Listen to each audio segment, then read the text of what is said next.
Well, this is going to be a tough game for the Saints to win. You have a lot more faith in the Chiefs than I do.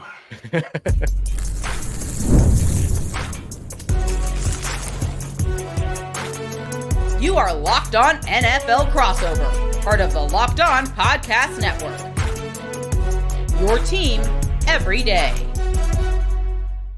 What's going on, everybody, and welcome into this crossover Thursday edition of Locked On Chiefs and Locked On Saints. We are your hosts, Chris Clark of Locked On Chiefs, myself, Ross Jackson, over at Locked On Saints. We appreciate you very much for being here with us as we break down this Monday Night Football matchup between the New Orleans Saints as they travel to the Kansas City Chiefs for a big-time prime time matchup. On today's episode, we're going to tell you everything that this game comes down to, which I think Chris and I are a little bit aligned here. It comes down to the trenches. We'll take a look at how Patrick Mahomes and the Kansas City Chiefs offense will look to produce without Rashee Rice.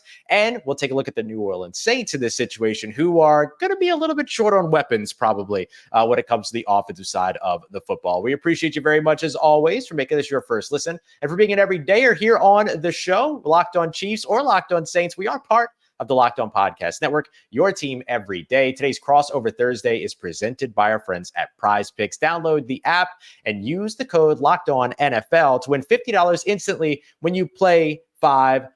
So, Chris, I think that this is going to be a tough game for the New Orleans Saints to win, but you think I'm maybe a little bit too high on the Chiefs here for a sec? Man, when you have Patrick Mahomes, you have to feel normally a lot more comfortable going into games every week. I just haven't this season so far. He has not played well. He's turned the ball over every single game so far, and that is going to be a key in this game for me is can he get to a point where he doesn't turn the ball over? If he does that, I think the chances go way up. Yeah, absolutely. And the New Orleans Saints have been a team that, look, they haven't done they have been a little bit inconsistent over on the defensive side in terms of explosive plays and things like that, but they are a team that takes the ball away. So we'll be diving into stuff like that and much more. Chris, as the away team, we usually start with the away team on things like this. And so I'll start with what I think is going to be the biggest and most important, the biggest story, if you will, for the New Orleans Saints offense.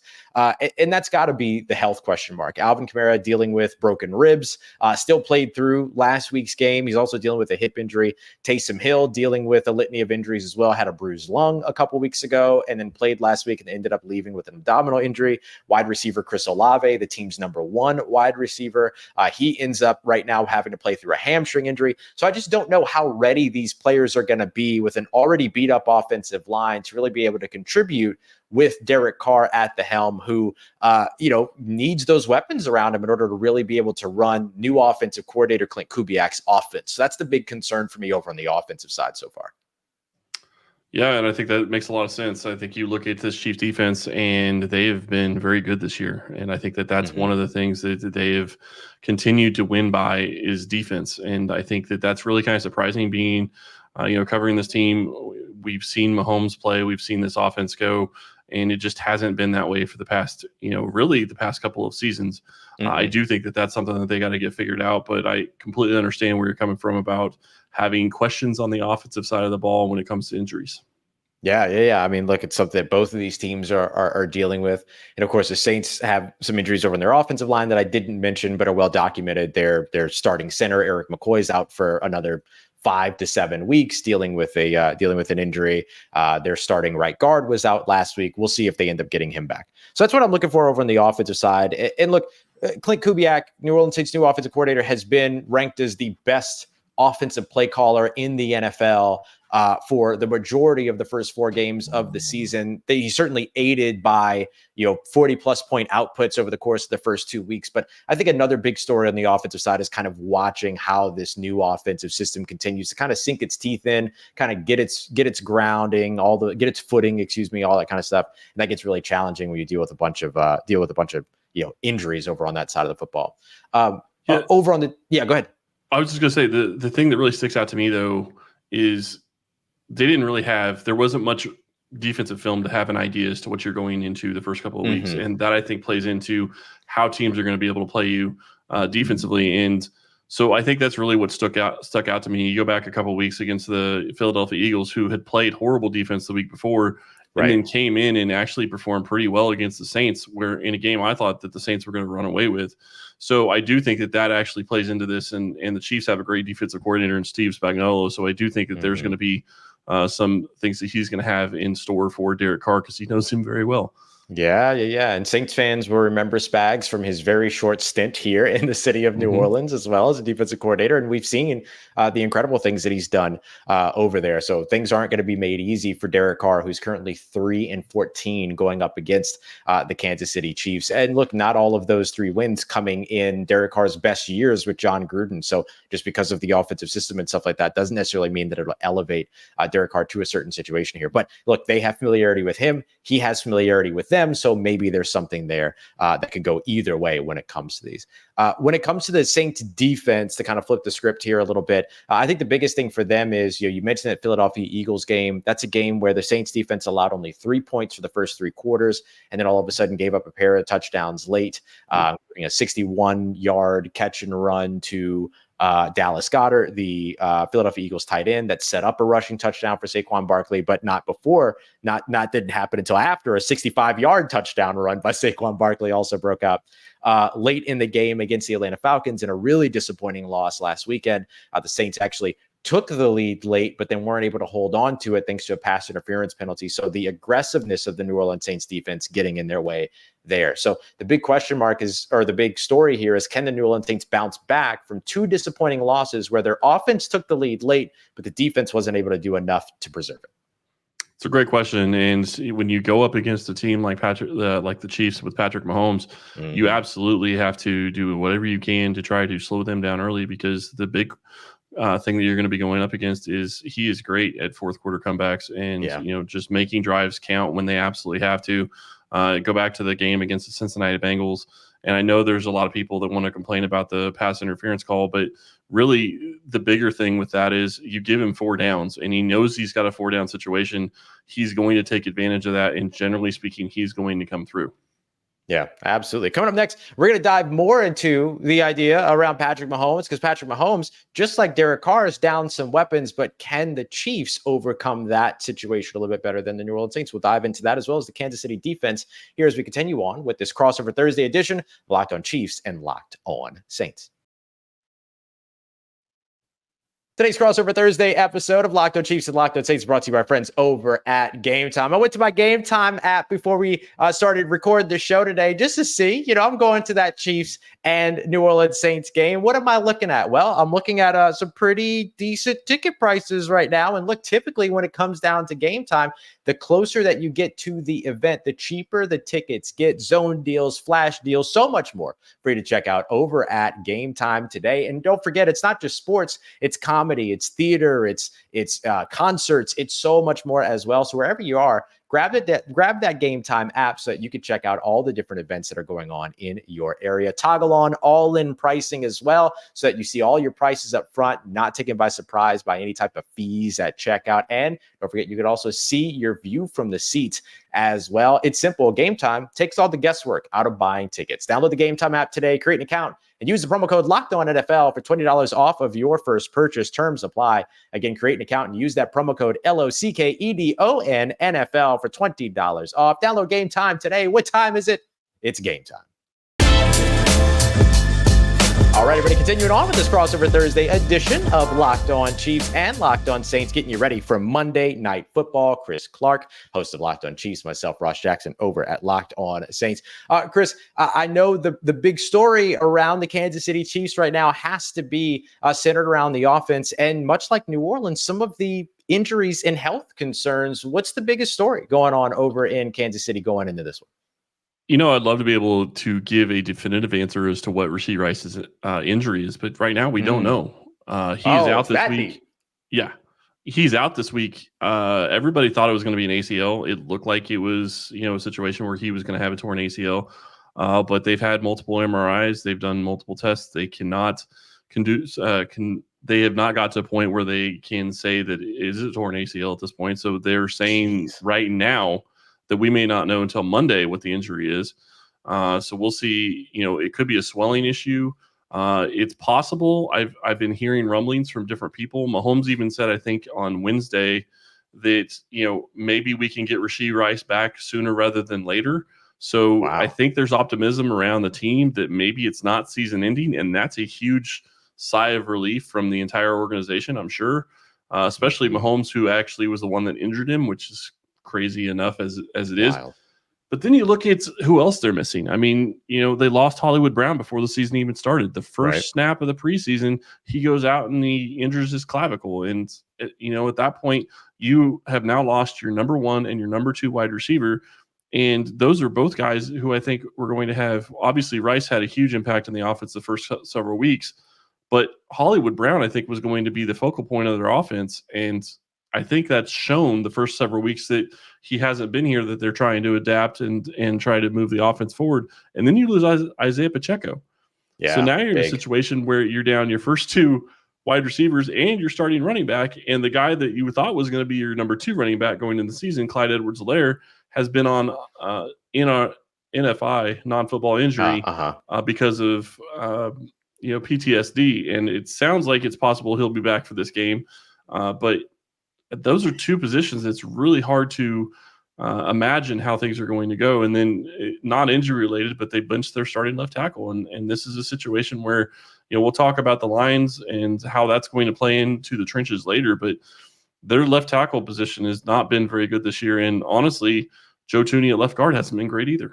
That's pretty big too. New Orleans, of course, they got somebody that the last time that he met up with Patrick Mahomes and the Kansas City Chiefs in the Super Bowl, at least got to Patrick Mahomes and Chase Young this offseason. So the Saints, of course, looking to generate that pass rush. But it is interesting to see both of these teams in very different conversations, despite the injuries and things like that. Like Kansas City Chiefs might be injured and banged up and all those stuff, but they're still an undefeated 4-0 team. The New Orleans Saints are on a 2-game losing streak, right? And potentially looking at a 3-game skid here, thanks to Monday Night Football up against Kansas City. So, the New Orleans Saints, maybe the more desperate team despite all of this. I don't know. Maybe that's one of those things that can potentially lift them up in this situation, whereas Kansas City kind of dealing with those injuries and trying to monitor it. I wonder what the mentality is like for them dealing with that. It's a great question. It's going to be interesting to watch this game and see how it plays out, because one of the things that's really stuck out to me with the Chiefs is you go back and you watch, they've allowed a touchdown every single game this year on the first drive. And then you go back and you watch what they've done the rest of the game, and it's like it's completely different. So you almost expect them at this point, and that's kind of how they played a lot of last season, is they'd allow a score early, and then they'd settle in and they get to the point where they could, hold down the fort. That's what they have to do on defense again this week. They're going to have to, try to get after Derek Carr and see how they can do that. But offensively, it's going to have to run through Travis Kelce. I mean, you have a new rookie wide receiver in Xavier Worthy, who had a great touchdown catch last week on a deep ball by Mahomes. But one of the things that's really stuck out with this offense is Mahomes is averaging, I think, just over 5 air yards per attempt. Yeah. Lowest, it hasn't one of the been lowest the big numbers play in the NFL. offense we're used to, right? It's a dink and dunk, and that's a big problem. And you have to be able to get that figured out. You have to get your offense, to where it can move the ball better, and you have to have explosive plays. They're also down, I think, maybe 4th from last in the NFL in explosive plays on offense, and that's definitely not what you would expect from a Chiefs and Andy Reid offense. No, not at all. What exactly is happening with, or has been happening with, Travis Kelce? 15 catches, 150 plus yards through the first 4 games, but 7 of those catches and just over 80 of those yards just came in the last game. Did he just have a slow start to the season, or was there something else that was going on in that situation? Well, I think if you go back and you watch the game against the Falcons, I mean, you get 14 targets for Rashee Rice. I mean, that takes a huge portion of what you're doing, and their focal point really shifted to him. And it made a lot of sense. He was playing so well, and he was getting yak yardage. He was catching the ball short, and like I said, the air yards per attempt is way down. So he was picking up huge yak yards. If you go back and watch some of the film with Travis Kelce, he's still getting open. He was still getting open before this last week. It wasn't a matter of him not getting open. It's a matter of the offense wasn't getting there. I mean, I went and rewatched some of the game against the Falcons, and they had him in blocking and on passing downs at times. Obviously, he's going to be in there blocking for rundowns. And then there were several times where he was a short outlet release type receiver. And Mahomes went deeper. Mahomes went to Rashee Rice on a crosser that was a little bit deeper, or Justin Watson down the field a little bit versus just taking a short dump off to Kelce and see what Kelce can do. So I think it's a combination of things. I'm curious to see how the Saints, I apologize, try to attack Travis Kelce, because really the reality is that most teams have still been doubling him, but he's still finding ways to get open. I don't think it's a matter of him slowing down. It's just the offense has changed and they're trying to adapt at this point. Yeah, well, Saints fans will remember very unfondly the last time that the New Orleans Saints tried to double team a tight end. 3 of their defenders ran into one another, and it turned into a 61-yard completion to Dallas Goedert. So we'll see. Yeah, so we'll see how it goes. So Dallas Goedert, 170 yards 2 weeks ago, the Philadelphia Eagles tight end. Kyle Pitts, the Atlanta Falcons tight end, 0 yards just last week. So I imagine Travis Kelce falls somewhere in between there when it comes to tight end play. To be fair, though, Atlanta has never used Kyle Pitts. I don't understand it. He's a phenomenal talent, and they don't use him. And so I have a hard time believing that you can really take much from that, other than Atlanta just doesn't use the tight end position, and that makes no sense. Dallas Goedert having 170 yards, that's insane too. So Kelce could have a huge week, and the Chiefs are going to need him to have a huge week. But there's other guys that got to step up too. Justin Watson has to step up. Juju has to step up, and you're going to have to get Worthy more involved. Yeah, for sure. I'm very excited to see that matchup in particular. The pass catchers of Kansas City up against the secondary of New Orleans, who, by the way, may be without Tyrann Mathieu starting safety. We don't know yet. We'll figure that out. Is Willie Gay out? Big one to watch. I think so. He looked like he had some kind of procedure on his hand. And so very unlikely, but hopefully the Saints will get Demario Davis back, because it's really hard to keep Demario Davis off the field. The fact that they kept him off of the field for 1 week is about the only battle the New Orleans Saints will win in that conversation. So we'll see how things go when it comes to Demario. Quickly over on the Kansas City Chiefs defensive side, what's kind of the biggest thing you're watching for there? Biggest thing on that is Chiefs have been fantastic against the run this year, and I think it's really helped their entire defense, their defensive scheme. And you look at who they played. They played Derrick Henry, Chase Brown, and the other running back for the Bengals didn't do that great. And then you look at Bijan Robinson, I think was just under 3 yards a carry, and Dobbins was 3 yards a carry too. And the Chargers are a team that want to run the ball. Now, I understand they had some offensive linemen out, so that take that into account. But the Chiefs have been phenomenal stopping the run this year. And if I'm Kansas City, I'm looking at this Saints team and I'm going, okay, if I can stop the run, I'm going to try to force Derek Carr to beat us, because like you said earlier, and we kind of talked about before the show started, Kansas City knows Derek Carr really well. They played against him a ton. They know what he can do. They know what he can't do. And I do think that's a matchup that I actually really like in this game for the Chiefs, is the Chiefs defensive coordinator and their defense specifically against Derek Carr.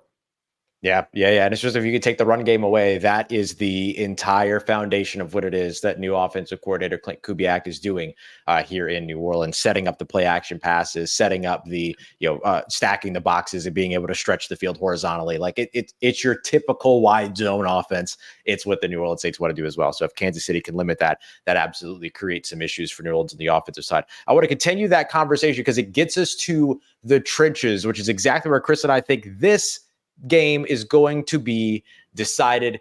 This game just doesn't get any more cliche than that. We got that coming up for you next as we continue on and wrap up this crossover Thursday edition of Locked On Chiefs and Locked On Saints, part of Locked On Podcast Network, your team every day. Today's episode of Locked On Chiefs and Locked On Saints, this crossover Thursday, brought to you by our friends over at FanDuel, America's #1 sportsbook, where you can go ahead and get the early portion of the season started off with some big returns. Right now, the Kansas City Chiefs 5.5-point favorites at home on Monday night up against the New Orleans Saints. Maybe you like the New Orleans Saints to cover. They tend to, when the New Orleans Saints lose, they lose tight. They lose in some of those close games. So maybe you like the New Orleans Saints to cover. Maybe you like the upset, or maybe you like the Kansas City Chiefs to run away with this one. Well, no matter how you feel about it, you can get in on the action over at FanDuel today. And when you get a hunch in the middle of a game, don't forget they also have live betting as well, as those lines, props, stuff like that begin to move. You can also check out the latest stats and live play-by-play all in the same window as where you place your bets as well. It's really a one-shop one-stop shop at all for everything when it comes to your NFL experience on Sundays and Mondays. So to get started, head over to FanDuel.com, and if you're a new customer, you'll get $200 in bonus bets guaranteed when you place your first $5 bet. That's your first $5 bet to get $200 guaranteed at FanDuel.com. All right, everybody, wrapping up this crossover Thursday edition. Locked on Chiefs, Locked on Saints, brought to you by our friends over at PrizePicks, where you can head today. You're going to be able to get $50 instantly when you play $5 by using the promo code LOCKEDONNFL when you download the PrizePicks app. Here to break down the Chiefs and the Saints' keys to victory for this matchup, what it is that they need to do to get a win. So I'll start us off here with the away team stuff. I'll give you my three. We'll go Chris's three, and then we'll kind of break them down. But my three are pretty simple. We're looking to see if the New Orleans Saints can protect Derek Carr, give him some comfort, give him some time. That's got to be number one. Number two is that they need to be able to generate a pass rush over on the other side and maybe stop that comfort, maybe stop and throw off some of that timing for Patrick Mahomes in the offense. And then the final thing for me is that the Saints just have to be out of their own way. One of the biggest issues for New Orleans so far this season is that they haven't just been playing against the opponent across from them. They've had to play against themselves, and they've typically beat themselves on the wrong side of that conversation. So for me, Chris, those are the three things that New Orleans is going to have to do to even sniff the idea of an upset here. And, I could basically copycat exactly what you said, because really, you look at this game, and one of the things I looked at before we started was the Chiefs are -4 in turnover differential. And that doesn't seem like that's a lot, but considering you've only played 4 games, that's not great. Yeah. And the only teams below them are the 2-2 Raiders, the 2-2 Philadelphia Eagles, and the 1-3 Tennessee Titans. So you have all teams that don't have a winning record, and somehow the Chiefs are 4-0, even though they've turned the ball over more than they've gotten it back. That's a huge problem. And when you talk about beating themselves, that's what I mean by beating themselves. Patrick Mahomes has thrown a pick in every single game. Carson Steele's put the ball on the ground twice.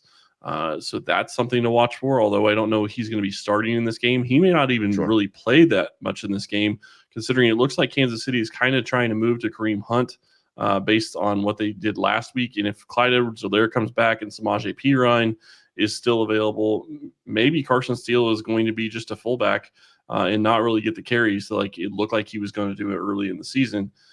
And then the big question is what's the Chiefs offensive line going to do? And can Patrick Mahomes start to trust their offensive line? Because the reality of going back and watching film with this team is he doesn't trust his offensive line, and it shows. Just about every single play that he is flushed out of the pocket, I take that back. Before last week, just about every play he was flushed out of the pocket, there was real pressure. Last week, you started to see happy feet where there wasn't necessarily pressure. He was expecting it to be coming, but he could have stayed there and made a different throw or looked downfield. And that's a problem. You have to trust your offensive lineman, and the Chiefs offensive line really hasn't gotten it done. And it doesn't show in stats on PFF as much, but if you go watch the film, you'll watch the left side of the offensive line caving more often than not, and that is a severe problem. Yeah, that's big. It's interesting. I think about how good this Kansas City defense has been, but part of that turnover ratio conversation where the New Orleans Saints have right now a +3 when it comes to their turnover ratio, just to compare the two here, is that the Kansas City Chiefs defense, the Kansas City Chiefs have only forced 3 turnovers so far. So interesting in that situation. New Orleans has forced 8 turnovers, one of the top in the NFL when it comes to that count at the moment. So which doesn't sound good for Kansas City. That doesn't sound great for Kansas City. That sounds a lot better for New Orleans than most of the things that I think of off the top of my head when I think about this matchup. And I think that like so much of this conversation sometimes too is like a conversation of reputation, right? Oh, it's the Kansas City Chiefs. And I think that carries some weight though, because there's, especially in a primetime environment, I get to experience Arrowhead Stadium for the first time, and I get to experience it at a primetime game. Incredible. Like, it's a tough environment to go in and win, that's for sure. But there are these little places where maybe you can see kind of the cracks in the foundation where the New Orleans Saints might be able to take advantage of something. Is that hopeful thinking? Is that like wishful thinking, or is there like a real vulnerability here?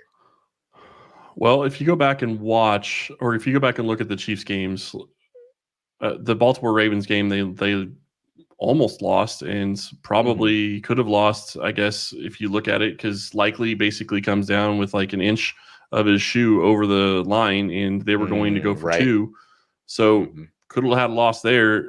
The pass interference call, which I think most people would agree was a good call, puts the game in Kansas City's favor in that situation. And you look at the Falcons game, there was another pass interference call, the drive before the final. And I mean, there's just lots of different things that Kansas City is, one or two plays away from being in a much worse situation record wise. And when you look at the injuries that they have, it would make sense for them to be in a much worse situation record wise. The issue that works in their favor is they have Andy Reid as their head coach, although that can also work against them at times, specifically if they get up early on somebody. But the other part of it is they have Steve Spagnuolo, and this defense has been lights out when it has mattered most. Chris Jones has played very well. The only time that he really hasn't played great, I think, was against the Falcons, where I think he only had 2 pressures, which was surprising because the Falcons had offensive linemen that were missing. The same type of thing that'll happen with the Saints, it sounds like, this week. And you expect a guy that is, wants to be the defensive player of the year, and I think has the talent to be defensive player of the year at times, to dominate those types of performances, especially considering they allow him to move around on the defensive line and basically line up where he wants to. Right. Yeah, there's something about the Atlanta Falcons. For whatever reason, whenever their offensive line is hurt, they perform much better. Maybe they should reconsider who their starters are in those situations, but that is always seems to be the case for them. I don't know what that's all about. It's just really weird because Cousins doesn't move. Like, he is such a statue in the pocket. You would think that that's going to be a problem, and somehow it just wasn't. So, something to watch. I'm really going to be curious to see how this game turns out, because there's a ton of speed that the Saints have, and obviously injuries can play into this, and we don't really know where those are going to be at this point, since it's a Monday night game. But Kansas City is in a situation where if they can find a way to get to 5-0, they have their bye week and they can regroup. They can try to figure things out going into a game against the San Francisco 49ers. And if you're sitting there at 5-0, you feel a lot better going up against the 49er team. And even if you drop to 5-1, you still feel great going into a much easier part of the schedule after the Saints and the Niners. Yeah. This is a big part of it's so funny how much this aligns between the Chiefs and the Saints. The Saints schedule gets remarkably easier after this game and then their next game up against Tampa. And then after that, it gets a little bit easier depending upon what Denver ends up looking like. I know that defense has played really well over there, but the offense has been pretty putrid and very un-Sean Payton-like. But for New Orleans, going into this game, this is a narrative-changing game for them. It's one of the reasons why I say that maybe a little bit of the kind of desperation and charge that could potentially come from this game could work in New Orleans' favor. This one is one of those matchups for New Orleans where, if they come off these two more disappointing and in some ways fluky losses, because there's a lot of conversation about how the opposite of what you just talked about, to where you were saying Kansas City's 4-0 now, but they could be much worse. A lot of people look at the New Orleans Saints and say, man, they're 2-2, but they could be much better if one or two things roll their way. So which one of these teams gets the good fortune to break their way might actually be the thing. Beyond the injuries, beyond the trenches, beyond the pass rush, all that other stuff, it just might be who gets the break in this one that ends up having the lasting impact on the win-loss records. Well, and you talk about games that are coming up. The Raiders, Bucks, and the Broncos follow the 49ers after the Saints game. So it is going to be a little bit easier. Obviously, the Bucks are a better team than I would have thought that they were going to be. But sure. Going up against a team against the Raiders that don't really have a QB to speak of, I feel a little bit better about than going up against a team that, obviously, I think the Saints can be a good team. And you're right. They're just a couple of plays away. You take away that Dallas Goedert touchdown that Dallas Goedert catch. That game is completely different. And I will admit, I didn't think Koo had a chance at making that field goal. So I did not think he had that leg. Yeah. I think it's my fault. I don't think I've ever seen that guy miss a field goal. So I blame that. I blame that all on myself. So Chris, what do you think about a prediction for this matchup? Where are you going with this one? For me, I think that this is I feel better about this game than I probably have felt against the Chargers game. And I say that because, like I said earlier, they know Derek Carr. They have a pretty good idea of how to defend him. The thing that is curious to me, and that I'm really curious to see what the Saints do, is Olave, does he play? If he plays, that changes things for me. Kamara can change things as well. Obviously, the offensive line is going to be hurt for the Saints, so that tends to favor Kansas City in some regard. But if they can't get pass rush and they allow Derek Carr to sit back there, he's going to find openings. He's not incapable of being a good quarterback. It's just a question of, can he get it done on game day? And the Chiefs have had to blitz a lot, and that can be a problem, especially going up against a veteran quarterback. So to me, I think Kansas City still finds a way to win this game. My bigger thing is that I would wish that I could feel like the Chiefs would score, 27, 28 points. I don't know that they're going to get that done. So I'm going to go 24-20 Kansas City. Very close to me. I think this game really, there's a world in which this game goes either way.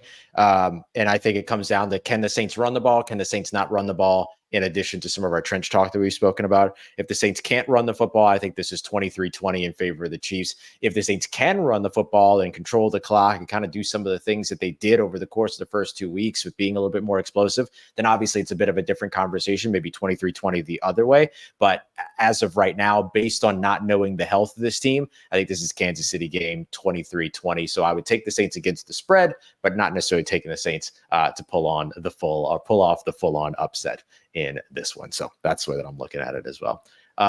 Chris, absolutely excellent. Thank you so much. This was so much fun. If you want more on this matchup, both Chris and Ryan over at Locked On Chiefs are going to be breaking it down on their Friday episode. We'll be doing the game plan over at Locked On Saints. What do you do to take advantage of maybe some of those Chiefs weaknesses if you can find them? We'll be breaking that down over on Locked On Saints as well. So make sure you're checking us out here on the Locked On Podcast Network, your team every day. We appreciate you very much for making us your first listen and for being an everydayer on the show, letting us be here with you. We'll see you soon here again, Locked On Chiefs and Locked On Saints.